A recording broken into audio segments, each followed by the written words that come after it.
سعيدا كن فريدا عش بفخر في الحياة لا تبالي فالمعالي بالتحدي لا سواه. كن سعيدا كن فريدا عش بفخر في الحياة لا تبالي فالمعالي بالتحدي لا سواه بالتحدي لا سواه. حرر النفس ولا تحيا هباء يا ربيعا أنت والعطر الرداء. حرر النفس ولا تحيا هباء يا ربيعا أنت والعطر الرداء. خذ قرارا وانطلق لا تنتظر ليس كل الناس أهل للعلاء. خذ قرارا وانطلق لا تنتظر ليس كل الناس أهل للعلاء. ليس كل الناس أهل للعلاء. كن سعيدا كن فريدا عش بفخر في الحياة لا تبالي فالمعالي بالتحدي لا سواه. كن سعيدا كن فريدا عش بفخر في الحياة لا تبالي فالمعالي بالتحدي لا سواه بالتحدي لا سواه. ذلك الدهر الذي ترضى به هل يراك الكون من صناعه. ذلك الدهر الذي ترضى به هل يراك الكون من صناعه. ودع الأحلام يا فارسنا كن بهذا العصر من أعلامه. ودع الأحلام يا فارسنا كن بهذا العصر من أعلامه. كن بهذا العصر من أعلامه. كن سعيدا كن فريدا عش بفخر في الحياة لا تبالي فالمعالي بالتحدي لا سواه. كن سعيدا كن فريدا عش بفخر في الحياة لا تبالي فالمعالي بالتحدي لا سواه بالتحدي لا سواه. إنما المشتاق للمجد التليد لن تراه مستكينا كالعبيد. إنما المشتاق للمجد التليد لن تراه مستكينا كالعبيد. إنه ليث البرايا ثابت يمتطي العز بعزم من حديد. إنه ليث البرايا ثابت يمتطي العز بعزم من حديد. يمتطي العز بعزم من حديد. كن سعيدا كن فريدا عش بفخر في الحياة لا تبالي فالمعالي بالتحدي لا سواه. كن سعيدا كن فريدا عش بفخر في الحياة لا تبالي فالمعالي بالتحدي لا سواه بالتحدي لا سواه.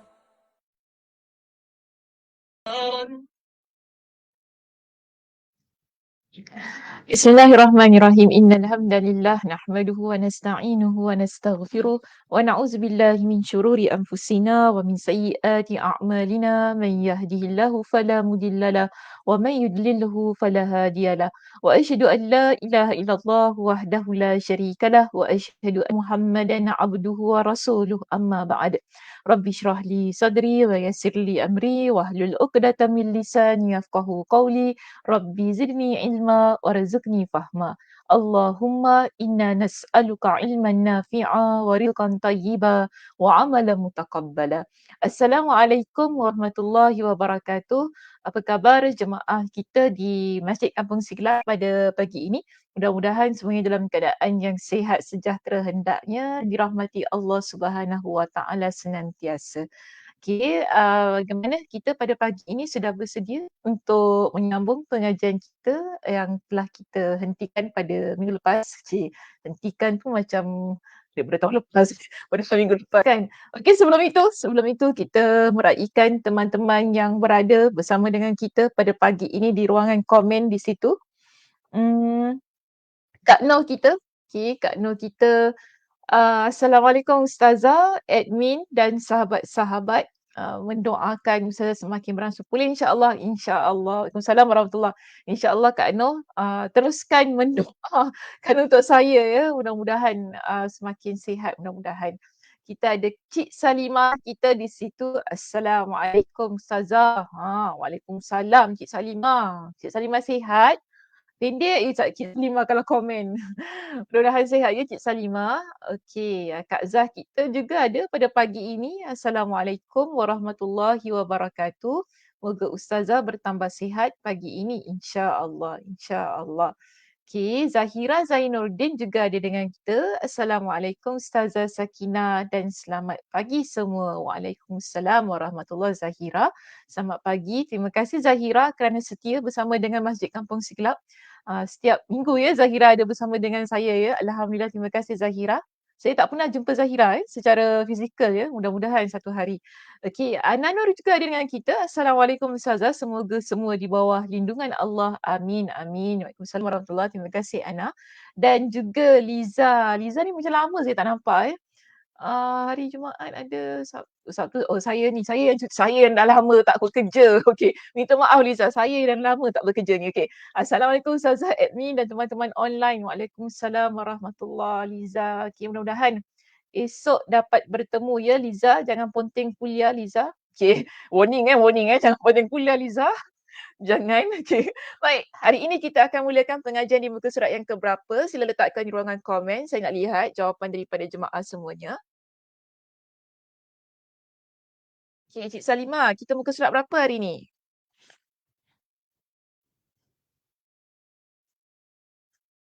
Okay, Rizan, terima kasih. Salam, Rizan. Muka surat 257, second paragraph. Okey, Cik Salimah betul dengan saya, sama. Okey, Cik Salimah muka surat 266. Okey, so kita ada dua di sini. Kita ada dua. Maknanya Cik Salimah dan Ustazah Sakinah muka surat 266.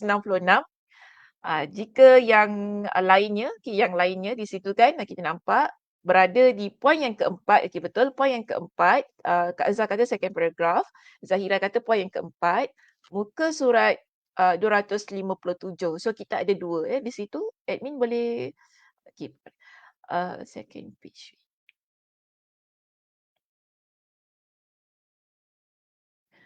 Kita masih lagi bincangkan poin kita yang E di sini. Poin kita yang E berkenaan hukuman yang Allah tetapkan atas dosa. Jadi pada minggu lepas kita dah bincangkan tiga hukuman yang Allah timpakan ke atas mereka yang melakukan dosa. Jadi pertama ialah Allah kunci hatinya. Kedua, melemahkan dan melumpuhkan ketaatan. Ketiga, dia hatinya jauh daripada kebenaran. Jadi pada pagi ini kita akan masuk untuk poin kita yang keempat ataupun hukuman yang keempat yang Allah Subhanahu Wa Taala tetapkan bagi mereka yang melakukan dosa dan tidak mahu bertaubat ya. Ini khas untuk mereka yang dia rasa selesa dengan dosa dia dan dia rasa tidak ada keperluan untuk dia bertaubat kepada Allah Subhanahu Wa Taala. Jadi muka surat 266 atau muka surat 257 di situ pada poin kita yang keempat. Poin kita yang keempat di situ Imam Ibnul Qayyim Al-Jauziyah dia sebutkan tentang tenggelamnya hati. Okey. Allah Subhanahu Wa Taala akan menenggelamkan hati mereka yang selesa dengan perbuatan dosa yang dilakukan. Jadi di penggan kita di situ kan dijelaskan kepada kita seperti halnya tenggelamnya suatu tempat beserta segala isinya.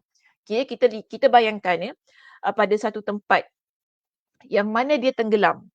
Bila tenggelam, semuanya keseluruhannya kan dia merupakan satu panggil macam mana disaster ataupun satu kerosakan yang begitu dahsyat.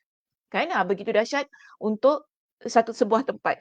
Kalau hati kita bayangkan hati kita yang tenggelam sebagaimana sebuah tempat yang tenggelam semuanya. Di situlah kita nampak betapa dahsyatnya hukuman ini yang Allah Subhanahu Wa Taala berikan kepada mereka yang melakukan dosa dan tidak mahu bertaubat itu tadi. Dan dia sini kata hati tersebut tenggelam sampai ke posisi yang terendah. Okey, kalau lihat pada pada poin saya yang pertama di situ, saya ambil poin ini di mana Imam Ibnul Qayyim Al-Jauziyah jelaskan kepada kita, hati kita ini dia akan tenggelam sampailah pada satu position yang mana begitu rendah, the lowest lah kita panggil kan, yang paling rendah. Kalau kita kata tenggelamnya sebuah tempat, dia tenggelam sampai tak tahu nak cari dekat mana. Contoh, kalau ada kapal, kapal yang tenggelam, kalaulah lautan itu begitu dalam, sampai ke bawah sekali, sukar untuk kita temui. Okey, kapal yang dah tenggelam, yang berada pada sudut yang begitu dalam. Dah tak tahu dah. Dan sebab apa? Bila dia dah masuk ke dasar laut yang begitu dalam, dia akan merosakkan dan akan menyebabkan kematian. Dia begitu. Baik. Jadi di sini, bila dia berada pada tempat yang terendah itu tadi kan, sementara pemiliknya pula, dia tak sedar. Ini beza. Kalau tenggelam kapal ke kapal terbang ke apa kan, tenggelam masuk tu, kita tahu dia tenggelam. Tapi kalau hati kita yang tenggelam ni, biasanya kita tak sedar. Okey. Kita tak sedar yang hati kita ni sudah tenggelam dengan begitu jauh, hingga itulah yang menyebabkan kita ni tak nampak di mana jalan kebenaran. Dan di sini apa yang terjadi, ia di sini maaf bukan terjadi, di sini apa tanda-tandanya? Okey, silap ayat Apa tanda-tandanya? Tanda-tanda di sini, kalau seseorang hati dia tergelincir ataupun hatinya tenggelam dalam keadaan yang dia tidak sedari, ada beberapa tanda. Yang pertama, dia sentiasa mengelilingi perkara yang rendah. Hal yang tak berfaedah. Itu maksudnya. Hal yang tak berfaedah, yang tak mendatangkan kebaikan pada diri dia. Juga perkara yang kotor, hina. Okay, 3 perkara ini. Hatinya akan sentiasa mengelilingi perkara-perkara yang rendah, kotor, hina. Okey, bila kita kata rendah, kotor, hina, bermakna hati itu mengelilingi perkara-perkara dosa dan maksiat. Sehingga dia tidak ada rasa untuk kembali kepada pangkal jalan yang lurus. Baik, seperti mana dia kata di sini, sebagaimana hati yang ditinggikan oleh Allah. Jadi ada jenis hati yang Allah Subhanahu Wa Taala tinggikan. Tadi bila dia tenggelam, tenggelam maknanya dia dah masuk kepada satu tempat yang begitu jauh sehingga dia tak sedar. Dalam keadaan yang dia melakukan kemaksiatan, sebenarnya dia berada daripada satu situasi di mana keadaannya adalah begitu jauh daripada Allah Subhanahu Wa Taala. Tapi kalau hati insan yang Allah tinggikan, dia didekatkan kepadanya sentiasa berkisar di sekitar arasy. Di sekitar arasy tu maksudnya ialah, bukan kita kata hati kita ni mengelilingi arasy Allah, bukan begitu. Tetapi maksudnya ialah hati kita akan sentiasa berada pada lingkungan yang baik-baik. Okey, yang positif, yang mendatangkan kebaikan, faedah untuk kehidupan kita, yang tidak merugikan, dan kita sentiasa akan berada di sekitar mereka yang baik-baik juga. Jadi kalau hati seseorang itu dia penuh dengan dosa, Allah akan tenggelamkan dia sampai dia tak sedar sebenarnya dia itu dah begitu jauh. Tapi kalau hati seseorang dia penuh dengan kebaikan, di sana Allah Subhanahu Wa Taala akan tinggikan diri dia ataupun darjat diri dia sehingga dia sentiasa dikelilingi dengan hal-hal yang baik. Ini yang keempat ya. Berbeza dengan yang kelima. Kalau kita lihat pada poin yang kelima, dia opposite. Okey, dia adalah sebaliknya. Bagaimana? Kita lihat ya di kitab kita. Kalau tadi yang bukan opposite tu, maksud saya tadi dekat dengan kebaikan kan, kalau hati dia, kalau hati dia adalah hati yang baik, dia dekat pada kebaikan. Tapi yang kelima ini menunjukkan kepada kita orang yang mana dia sentiasa berada dalam keadaan dosa dan tidak mahu bertaubat kepada Allah Subhanahu Wa Taala, hatinya akan jauh dari kebaikan. Itu maksud saya. Kerana begini ya, bila seseorang jiwanya sudah tenggelam dalam keadaan yang dia tak sedar, di situlah dia akan buat banyak perkara-perkara yang tidak baik sehingga dia akan jauh dari amal kebaikan. Orang lain akan ajak dia untuk buat baik tapi dia tak ada rasa untuk buat baik. Kan? Orang lain akan ajak dia untuk berbual ataupun bercakap perkataan-perkataan yang baik tapi dia tak rasa untuk buat perkara itu. Sama juga, dia akan jadi orang yang jauh dari akhlak yang mulia. Dalam keadaan yang mana dia itu, bagi dia tak perlulah nak jadi orang baik, kan? Pernah jumpa tak orang macam tu? Pernah jumpa tak orang macam tu? Dia rasa apa, buat apa nak jadi baik ni, buang masa je, orang ikhlas ni selalunya rugi, macam tu kan. Orang ikhlas ni nanti kena pijat kepala, kita ni kalau jadi baik, orang selalu pijat kepala kita, tak guna jadi baik kan. Jadi baik pun nanti sia-sia je hidup ni. Tak, dia bukan begitu. Kita ni dalam hidup, kalau kita jadi baik, tak ada perkara yang rugi dalam hidup ni. Tak ada perkara yang rugi. Dia kalau jadi jahat baru rugi. Tapi biasa orang begini, mereka akan lihat kalau kita jadi baik ni rugi tau. Jadi jahat bagus, orang takut dengan kita, orang tak berani nak pijak kepala kita, orang tak berani nak buat yang bukan-bukan pada kita.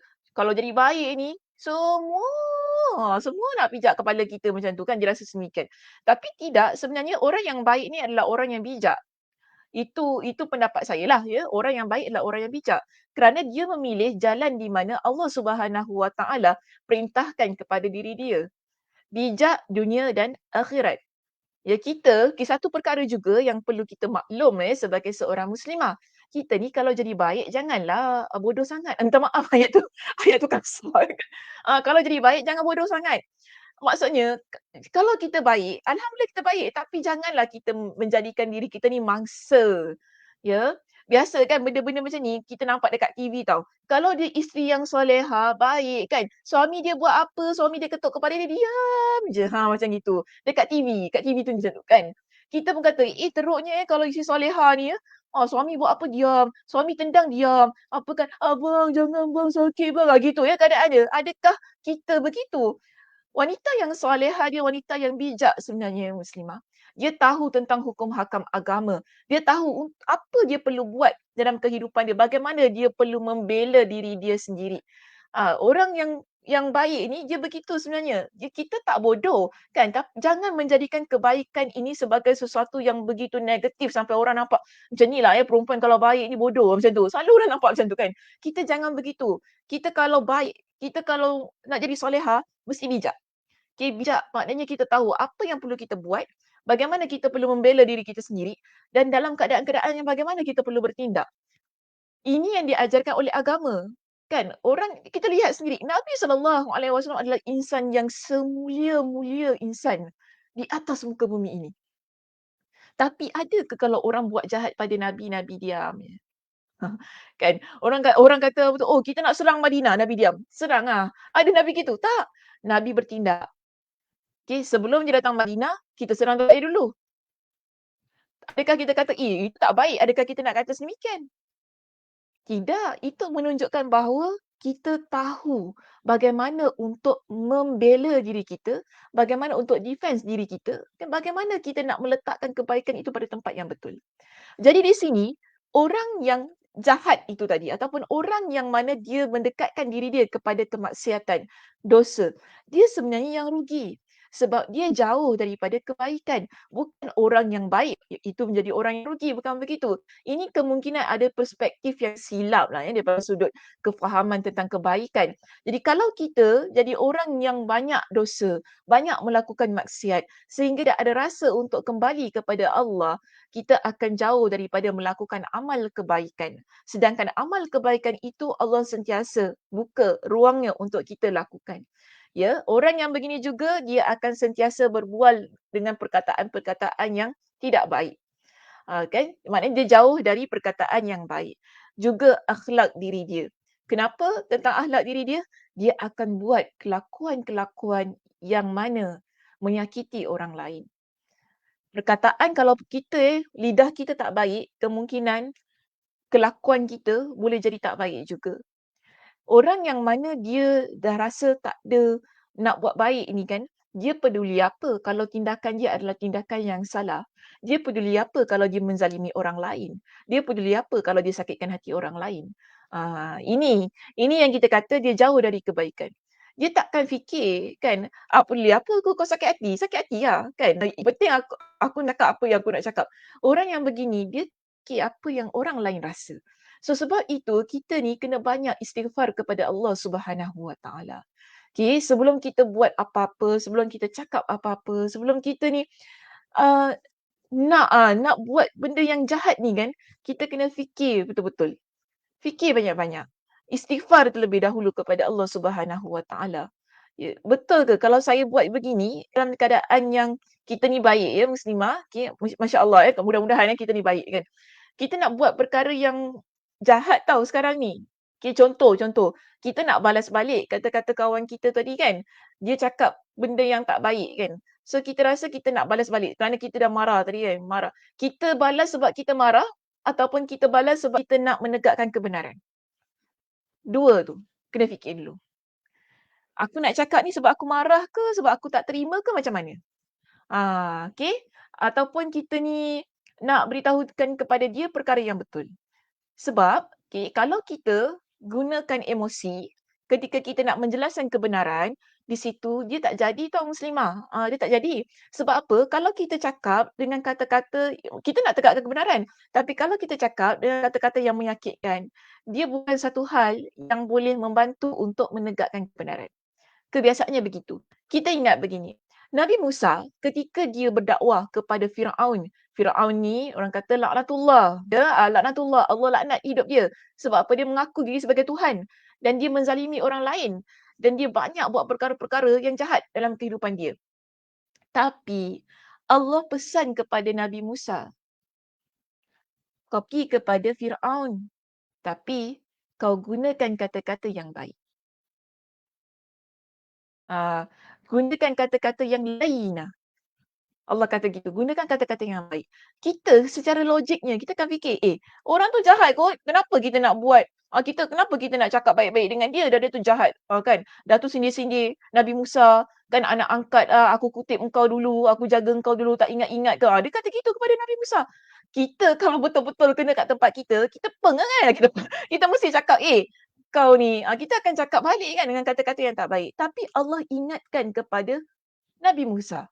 Dengan Firaun, cakap elok-elok, cakap baik-baik, cakap dengan sebutan yang lembut. Itu menunjukkan kepada kita ya, orang yang baik, dia akan membalas keburukan orang lain dengan kebaikan. Beza orang yang dia biasa, macam Firaun tu lah kan, dia biasa buat perkara-perkara yang jahat, dia peduli apa? Dia peduli apa kalau dia tak buat perkara yang baik pun, bagi dia itu bukan satu benda yang rugi untuk diri dia. Yang penting dia buat perkara yang dia rasa dia nak buat. Yang menguntungkan diri dia walaupun perkara itu jahat. Walaupun perkara itu boleh menzalimi orang lain. Walaupun perkara itu boleh membunuh ataupun membuatkan orang lain cedera dan sebagainya. Dia tak kisah. Itu perangai Firaun. Kerana apa? Jiwa dia jauh dari kebaikan. Hati dia jauh daripada kebaikan. Tapi berbeza dengan Nabi Musa tu tadi. Kerana Nabi Musa adalah orang yang soleh bersama dengan saudaranya Harun dan Nabi Harun. Allah Subhanahu Wa Taala utuskan mereka berdua untuk sentiasa berada dalam keadaan kebaikan.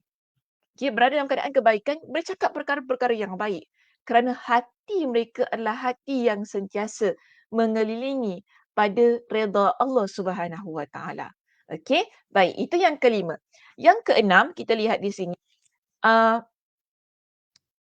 Maaf ada ni saya lupa nak baca pada muka surat 267 untuk yang kelima tu kan. Di situ disebutkan sebahagian salaf berkata.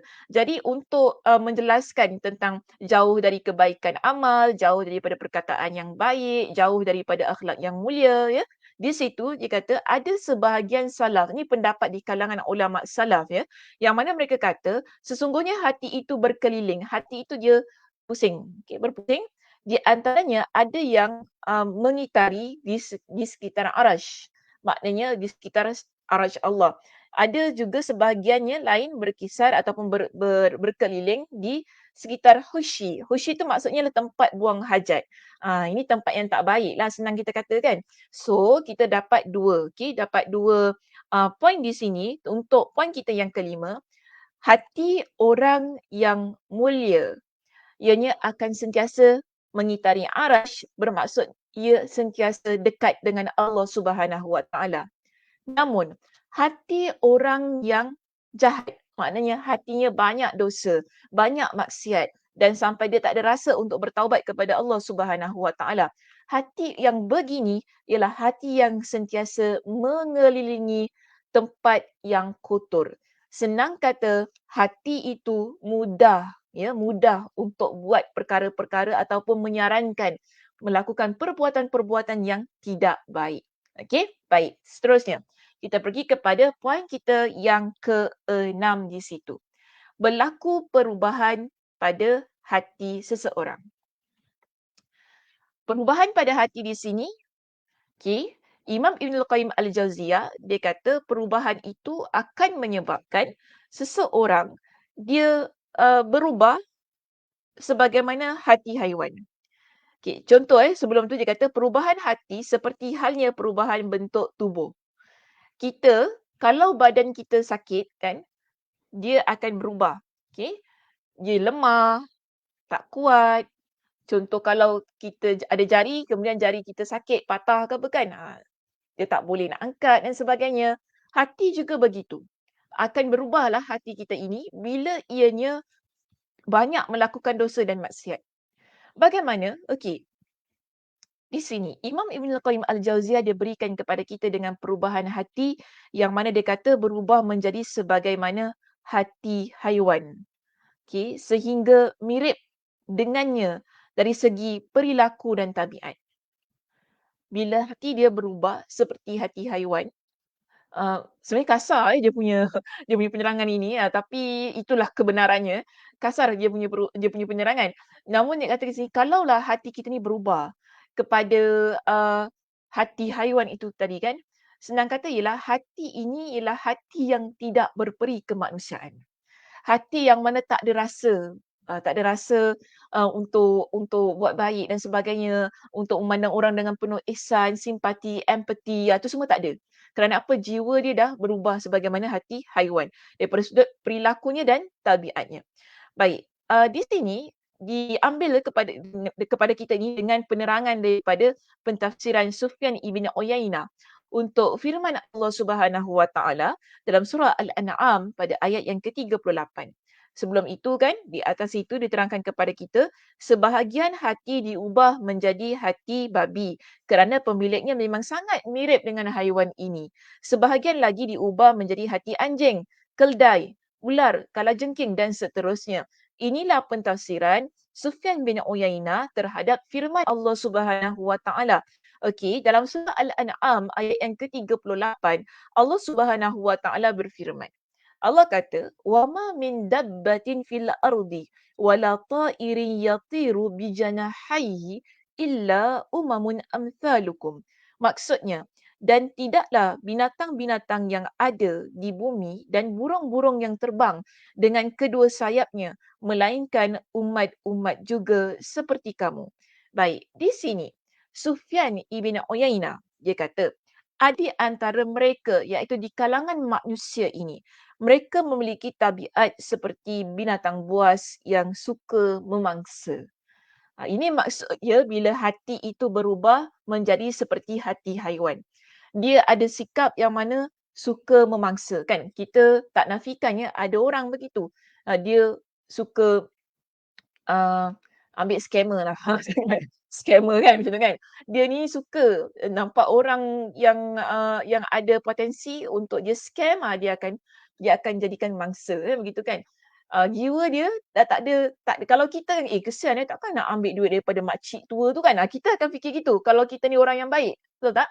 Kita akan fikir, tak baiklah makcik tu tua kan, mesti dia nak perlukan duit ke apa, takkanlah aku nak scam dia. Itu orang baik. Tapi kalau scammer tu hati dia kata ada aku kisah.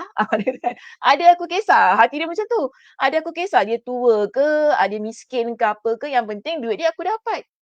Nampak tak? Jiwa yang suka memangsa. Ini macam binatang buas. Binatang buas ada tak dia kisah?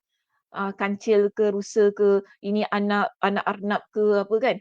Dia cari mak dia ke apa, budak ni apa ni, kucing ni sesat ke apa. Bagi dia kalau aku nak makan, aku makan je makanan aku. Ini hati haiwan Allah buat begitu.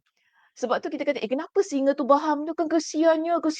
Kita kata gitu. Tapi adakah singa tu dia ada rasa kesian dekat mangsa yang dia baham tu? Maknanya tak ada maknanya. Dia kata, makanan aku makan lah. Manusia boleh berubah menjadi sedemikian. Dan kita nampak ada kes dera contoh.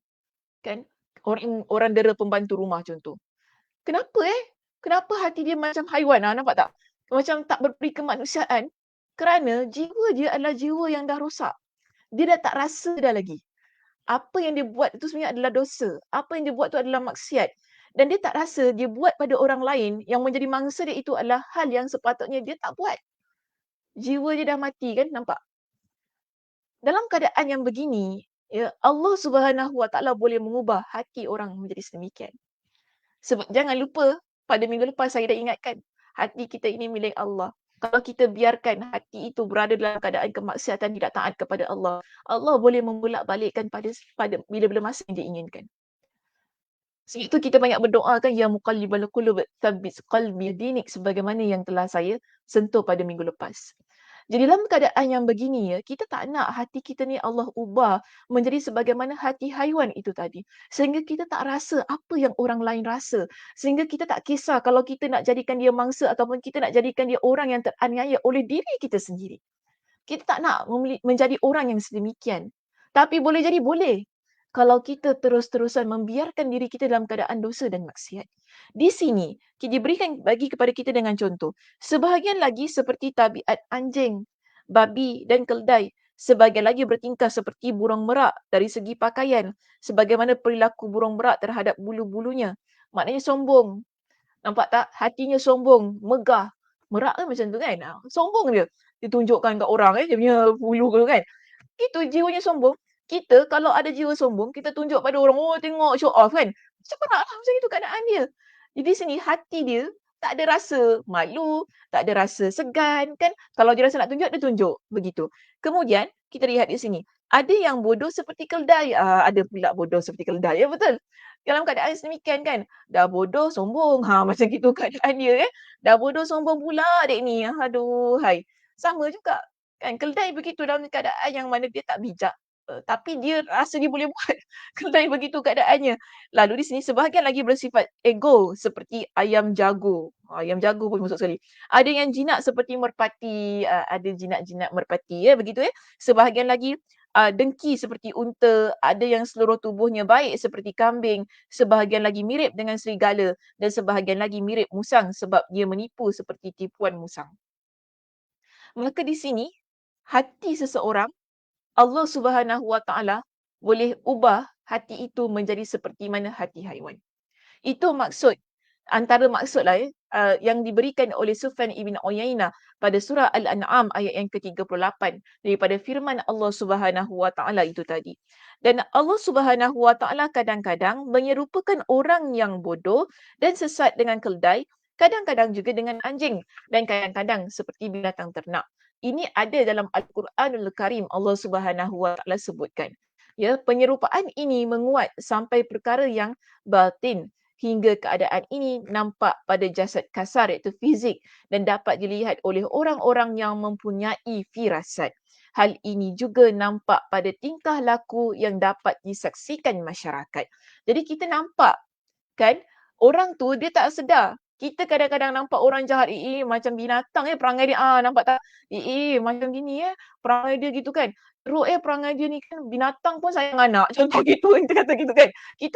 Kita sendiri yang melihat, kita akan menganalogikan ataupun kita akan memberikan perumpamaan sebagaimana binatang.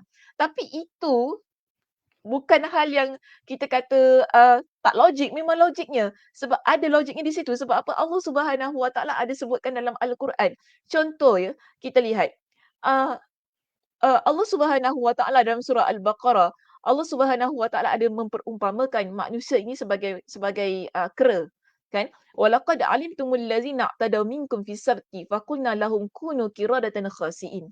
Allah umpamakan mereka ni orang yang menolak uh, perintah Allah Subhanahu Wa Taala. Pada waktu itu Allah kata apa? Kunu, jadilah kalian sebagaimana kera yang rugi. Dalam Al-Quran biasa Allah Subhanahu Wa Taala memberikan perumpamaan yang sedemikian untuk menunjukkan bahawa manusia ini kadang-kadang ya bila mereka ini dah begitu jauh kerana apa, jiwanya tenggelam tadi kan, jiwanya jauh daripada kebenaran, akhirnya itulah yang menyebabkan hatinya berubah sehingga hilang peri kemanusiaannya, hilang rasa simpati, empati sebagaimana yang saya sebutkan itu tadi, yang menyebabkan dia terus buat perkara-perkara yang tidak baik dalam kehidupan dia. Sehingga kita yang melihat, kita sendiri yang kata, macam binatang perangai dia. Kita kata begitu. Masyarakat yang melihat akan mengatakan sedemikian.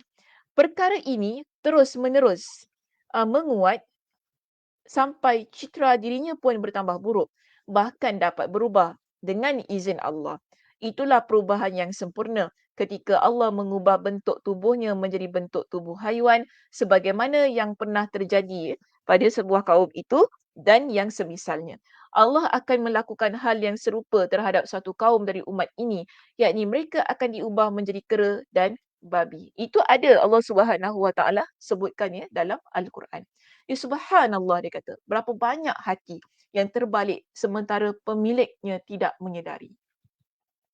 Apa ramai di kalangan kita yang memiliki hati yang terbalik, hati yang jauh daripada kebenaran, hati yang telah Allah ubah kepada sifat ataupun tabiatnya turut berubah sebagaimana haiwan itu, tetapi kita tak sedar. Imam Ibn Al-Qayyim kata ada ramai orang yang begitu. Ada ramai orang yang begitu. Dia tak sedar apa yang berlaku pada diri dia. Lalu dia kata di sini, hati tersebut telah diubah dan tergelincir. Berapa ramai orang yang terfitnah dengan pujian manusia, tertipu dengan perlindungan Allah, serta terpedaya dengan nikmat-nikmat yang Allah limpahkan kepadanya. Semua ini adalah hukuman dan penghinaan. Namun orang yang jahil menyangka hal itu sebagai kemuliaan. Mereka tertipu dengan apa yang ada dalam kehidupan mereka. Maknanya begini Muslimah. Kita kan kadang-kadang kita ni buat jahat. Bukan kita lah orang lain. Ada orang dia buat jahat. Kita ni nanti macam kita. Okey, ada orang dia buat jahat. Bila dia buat jahat, Allah biarkan sahaja dia dengan kesenangan, dia kaya, dia sihat, kan? Dia dapat apa yang dia inginkan dengan kejahatan-kejahatan dia. Dia terus-terusan angkuh dan sombong. Dan dia rasa ini semua adalah kemuliaan yang dia dapat. Aku jahat, aku kaya. Aku jahat, aku mulia. Aku jahat, aku ramai followers. Aku jahat, orang orang support aku. Aku jahat, orang masih lagi beli produk aku. Contoh tu kan. Aku jahat. Jadi, apa masalahnya kalau aku jahat? Dia tak sedar tau. Sebenarnya ini adalah bentuk penghinaan yang Allah berikan kepada dirinya. Ia bukan bentuk kemuliaan. Kerana apa? Jiwa dia dah jauh daripada kebaikan. Kita, kalau kita ni ada jiwa yang dekat pada Allah, Allah berikan kepada kita dengan pelbagai macam nikmat. Lalu kita juga sedar kita ada buat dosa, kita akan cepat-cepat bertaubat kepada Allah. Kerana kita adalah insan yang mana memiliki hati yang takwa kepada Allah. Kita takut Allah Subhanahu Wa Taala akan timpakan kepada kita dengan azab dan kita takut Allah biarkan kita tenggelam dalam keadaan yang maksiat itu tadi sehingga kita tak sedar.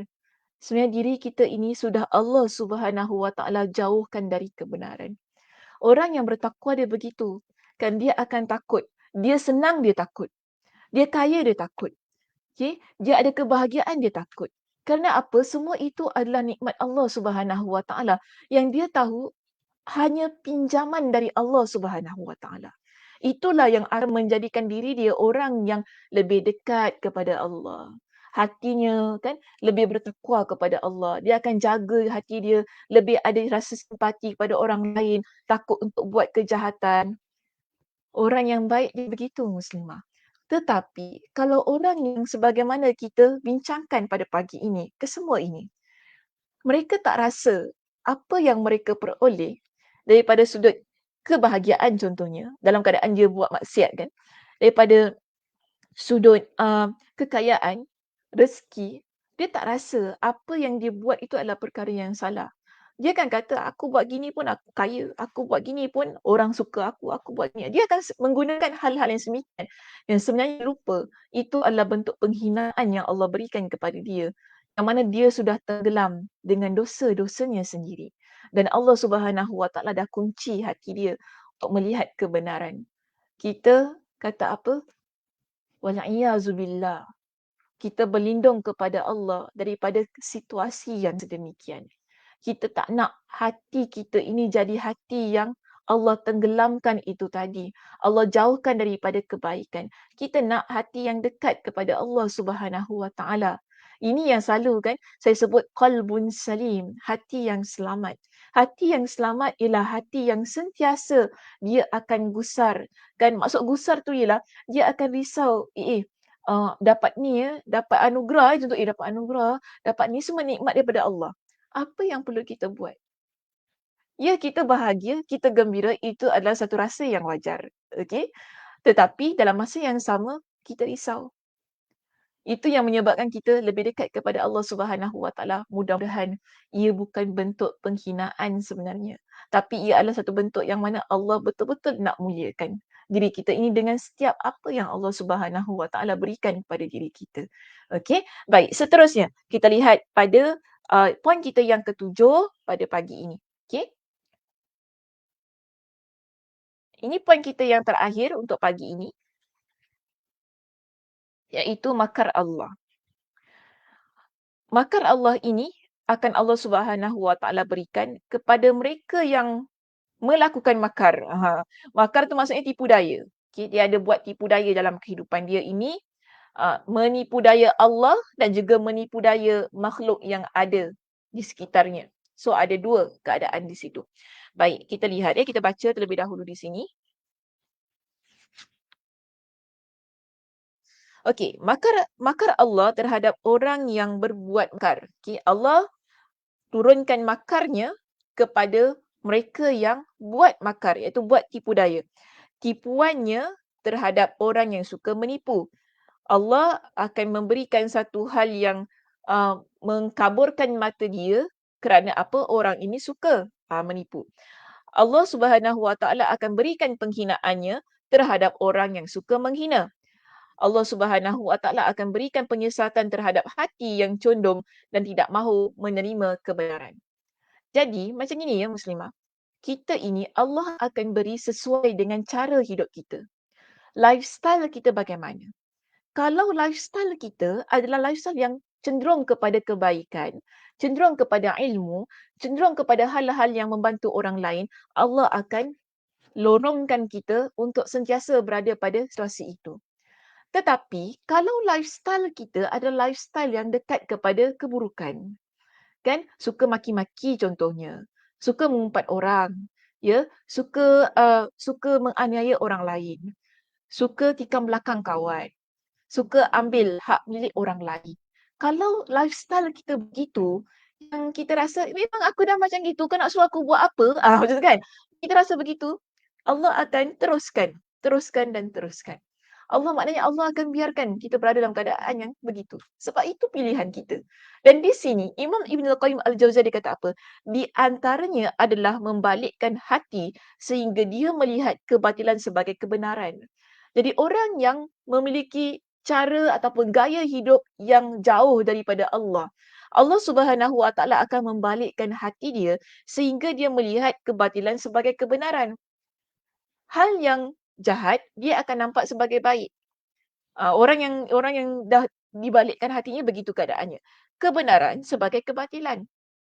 Kita ajak dia kepada hal-hal yang baik, adakah dia nak ikut? Biasanya susah. Dia akan nampak, tak naklah benda ni boring, tak bagus je, buat apa kan. Lebih baik tengok TV macam tu kan.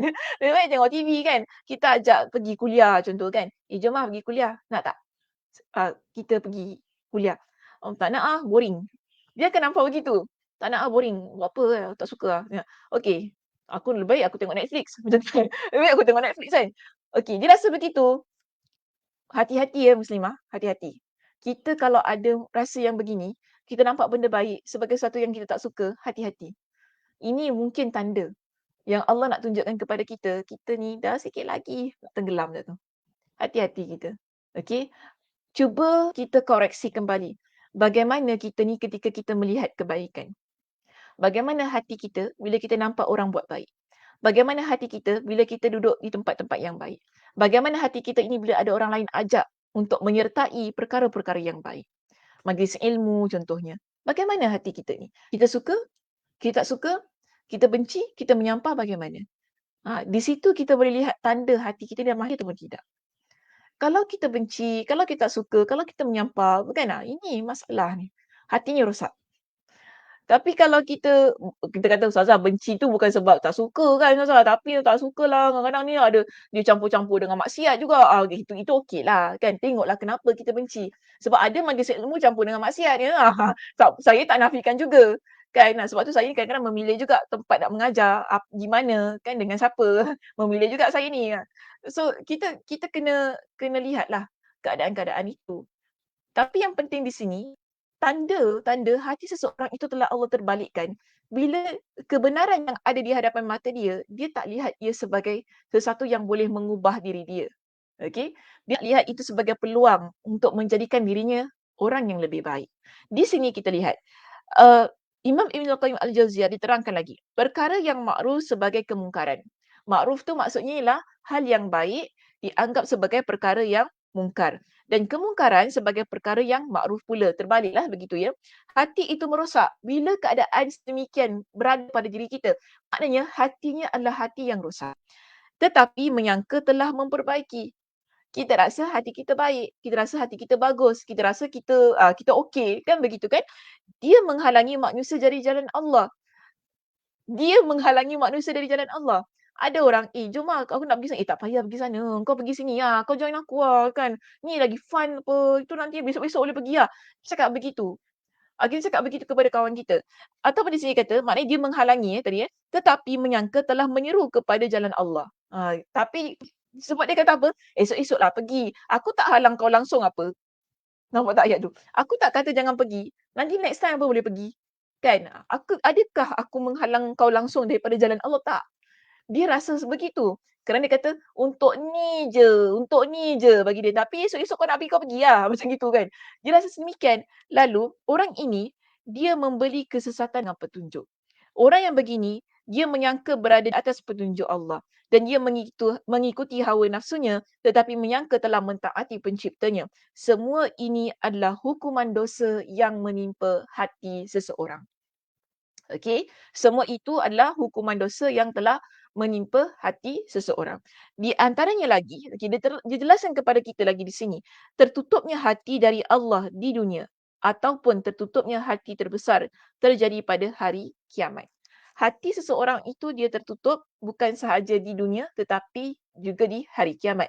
Sebagaimana kalau kita rujuk dalam kitab kita, kita ada dua ayat Al-Quran yang dikemukakan kepada kita dalam surah Al-Mutaffifin pada ayat yang ke-14 hingga ayat yang ke-15. Kalla bal rana ala qulubihim ma kanu yaksibun. Sesekali tidak demikian. Sebenarnya apa yang selalu mereka usahakan itu menutup hati mereka. Apa yang mereka usahakan? Kejahatan. Kejahatan yang mereka usahakan telah menutup hati mereka. Kerana apa yang Allah Subhanahu Wa Taala bentangkan kepada kita dalam Al-Quran, ia adalah kebenaran. Tapi kenapa mereka tak nampak kebenaran itu? Kerana mereka adalah orang yang sudah melakukan banyak kemaksiatan, banyak dosa sehingga kemaksiatan dan dosa itu menutupi hati mereka. Kalla innahum ar-rabbihim yawma idzil lamahjubun. Sesekali tidak. Sesungguhnya mereka pada hari itu benar-benar terhalang dari melihat Rabb mereka. Okay, di hari kiamat, kita boleh melihat Allah Subhanahu Wa Taala. Tapi ada di kalangan hamba yang tertutup dari melihat Allah Subhanahu Wa Taala. Okey? So di sini Allah kata orang ini kerana apa? Kalau hati dia dah tertutup dengan dosa sehingga dia tak boleh nampak kebenaran, apatah lagi di hari kiamat kelak. Mata dan hatinya juga akan turut tertutup daripada melihat yang Allah Subhanahu Wa Taala akan perlihatkan hanya pada hari kiamat nanti. Maka di sini kita lihat ya, dalam ayat tersebut sebenarnya ada perkataan ron kan. Ron ini dipanggil sebagai dosa. Okay, ron tu adalah dosa. Biasa kan saya berikan hadis tentang hati kita ni asalnya bersih. Kemudian bila seseorang itu dia melakukan dosa, ada satu titik hitam pada hati dia. Okay, itu adalah pentafsiran yang kita boleh ambil untuk ayat ini. Di mana Nabi SAW kata apa? Kalau seseorang hamba itu, dia buat dosa, ada satu titik hitam pada hati dia. Tapi, hati itu boleh kilat kembali bila dia bertaubat kepada Allah Subhanahu Wa Taala dan meninggalkan dosa itu. Satu titik hitam akan hapus. Namun, kalau dia tak bertaubat kepada Allah, bahkan dia tambah, tambah, tambah dan terus tambah dengan dosa demi dosa, hati dia akan terus bertumpuk-tumpuk dengan titik-titik hitam itu sehingga tertutuplah hati tersebut dengan dosa-dosanya. Ini yang dimaksudkan dengan kalla bal rana ala qulubihim ma kanu yaksibun. Sebenarnya apa yang selalu mereka usahakan iaitu dosa-dosa mereka itu yang merupakan titik-titik hitam tersebut telah menutup hati mereka. Jadi sebab itu kita ni dalam hidup, kita buat dosa kita taubat, kita buat dosa kita taubat, kita buat dosa kita taubat. Begitu keadaan kita. Jangan kita buat dosa tak apa, esok lusa boleh taubat. Tak apalah tahun depan je taubat. Tak apa nanti hari raya taubat bulan Ramadan bulan Ramadan nanti aku bertaubat kepada Allah. Tak apalah nanti sampai hari Ashura aku nak puasa nanti Allah ampunkan dosa aku. Dia bukan begitu keadaan dia. Ya muslimah bukan begitu. Kita buat dosa, kita bertaubat. Satu dosa kita buat, satu titik hitam. Kita nak hilangkan titik hitam itu. Tapi kalau kita tak bertaubat kepada Allah, titik hitam tu akan stay pada hati kita. Lalu kita tambah lagi dengan dosa demi dosa, akhirnya hati kita akan tertutup. Ini kita panggil sebagai hukuman yang Allah Subhanahu Wa Taala tetapkan bagi pelaku dosa. Yang mana dia selesa dengan dosanya itu tadi dan tidak mahu bertaubat kepada Allah. Dalam kitab kita menyebutkan bahawa dosa dia memberi jarak antara manusia dan hatinya. Kita sendiri dia akan letak gap tau. Kita dengan hati kita bila kita buat dosa itu. Akibatnya mereka tidak dapat sampai kepada hati untuk melihat perkara-perkara yang dapat memperbaikinya. Lalu menyucikannya, merosaknya serta menyesarakan hatinya.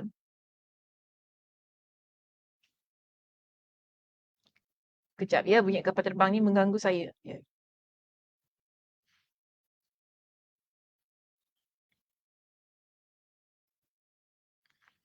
Okey, dosa tersebut juga telah memberi jarak antara hati mereka dengan Allah.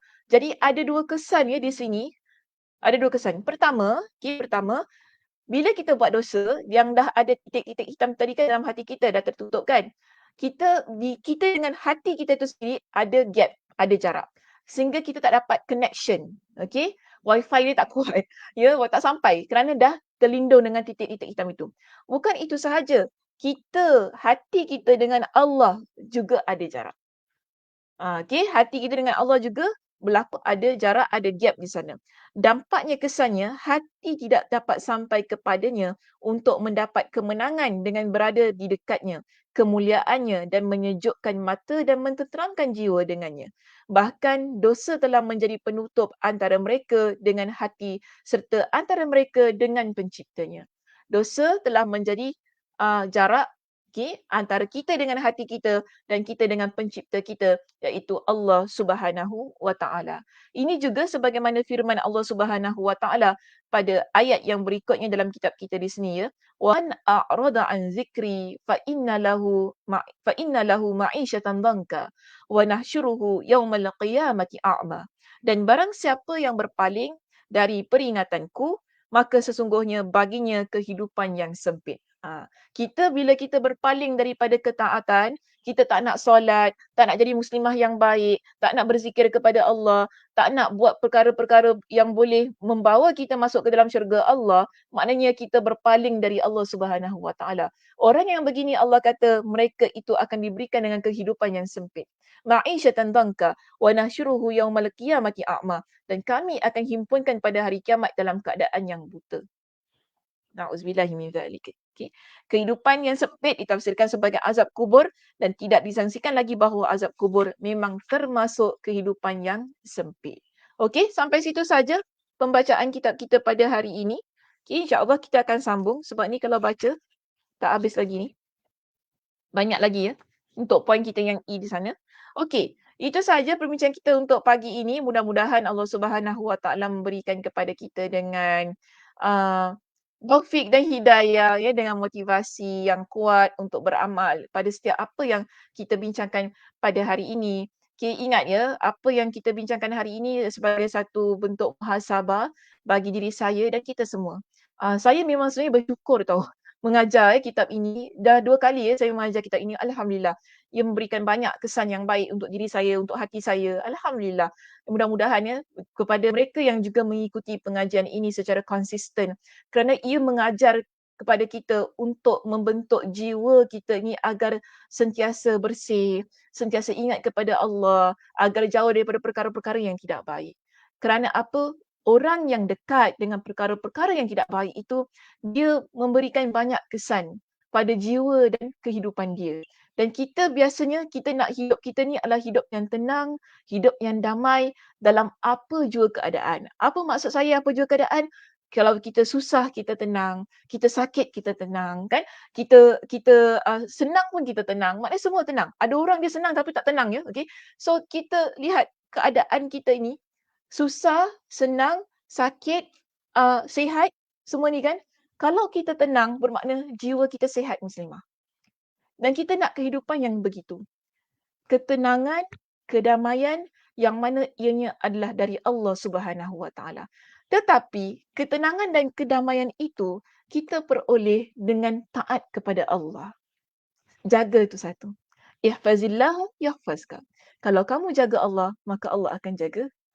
Okey Muslimah, itu saja perbincangan kita untuk pagi ini. Terima kasih di atas perhatiannya. Mudah-mudahan Allah Subhanahu Wa Taala memberkati kehidupan kita dan mudah-mudahan Allah Subhanahu Wa Taala memberikan kepada kita kekuatan, kesihatan ya untuk kita bertemu pada minggu hadapan. Saya tutup dengan tasbih kafarah. Subhanakallahumma wa bihamdika asyhadu an la ilaha illa anta astaghfiruka wa atubu ilaik. Assalamualaikum warahmatullahi wabarakatuh.